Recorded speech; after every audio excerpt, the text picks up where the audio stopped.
ഇഡ്ലി മാവ് ഇരിപ്പുണ്ടോ കയ്യിലെന്നാൽ നമുക്ക് പെട്ടെന്ന് തയ്യാറാക്കിയെടുക്കാം ഈ ക്രിസ്പിയായ ഒരു ഈവനിങ് സ്നാക്ക്. അതിന് വേണ്ടിയിട്ട് ഒരു മിക്സിയുടെ ജാറിലേക്ക് ഒരു 3 കയ്യിൽ ഇഡ്ലി മാവ് എടുത്തിട്ടുണ്ട്. അതുപോലെ തന്നെ അതിലേക്ക് ഒരു 5 സ്പൂൺ വറുത്ത റവയും കൂടിയാണ് ചേർത്തിട്ടുള്ളത്. 1 ടീസ്പൂൺ ചോറും 1/4 സ്പൂൺ ഉപ്പും കൂടി ചേർത്ത് നമുക്കതിനെ ഒന്ന് മിക്സിയിൽ അടിച്ചെടുക്കാം.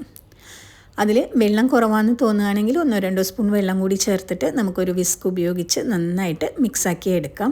നന്നായി ഇളക്കിയെടുത്ത് നമ്മുടെ ബാറ്ററിലേക്ക് പിന്നെ നമ്മൾ ചേർക്കുന്നത് അര സവാള ചെറുതായി അരിഞ്ഞതും കുറച്ച് മല്ലിയില ചെറുതായി അരിഞ്ഞതും അതുപോലെ തന്നെ 2 പച്ചമുളകും കൂടിയാണ്. 3 കൂടി ഇട്ട് നന്നായിട്ട് ഇളക്കിയെടുത്തതിന് ശേഷം നമുക്ക് ഈ സമയത്ത് ഉപ്പൊക്കെ പാകമാണോ എന്ന് നോക്കി നമ്മുടെ ബാറ്ററിനെ തയ്യാറാക്കിയെടുക്കാം.